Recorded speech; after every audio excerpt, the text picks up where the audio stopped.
Teaching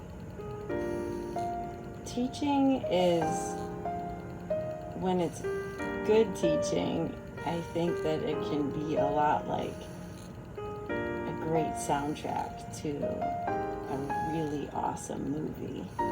And my students are the star of the show, you know. Each one of them has their own narrative, their own plot twists, their own trials and obstacles to overcome.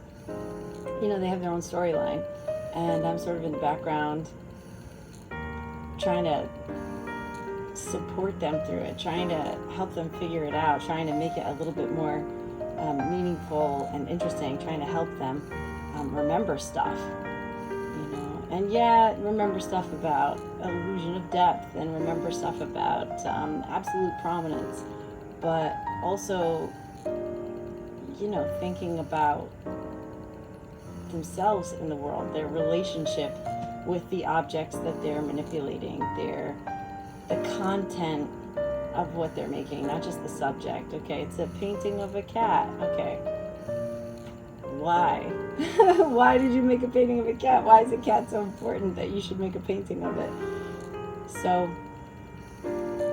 big picture, I think the takeaway from my classes for most of my students is going to be this exploration of who they are in relationship to the materials that they're interacting with. So much of public education is vertically integrated. We start here, we move up the scaffold in a sort of linear trajectory, and I'm super fortunate in what I do, and that I give my students a lot of latitude. So if they come to me with an experience or a thought or a passion or a trauma or an insecurity, I'm fortunate, I'm very lucky that I get to often have conversations about those things and sort of work on them, embrace them, right? How are the things that are challenges for us, or the things that make us distinct or unique in the world, how are those tools in our toolboxes? And why is it that our version of expression, which may be different than the person sitting next to us, why is it still relevant and important? Why does it matter? If at the end of the semester my student has no product in their hand, they have nothing pretty to show for themselves, but they've gone through rigorous process and you know, really detailed sort of refining and revising and exploration, they're successful.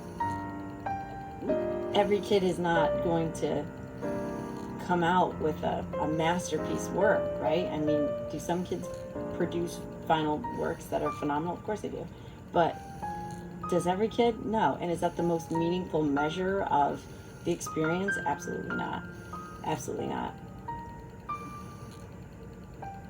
Over the years, I've had many kids who didn't realize that art was their field, that art was their modality of walking through the world, of interacting with the world, and come into the class and realize, wow, okay, so art isn't just about drawing well. Art is about thinking and watching and imagining.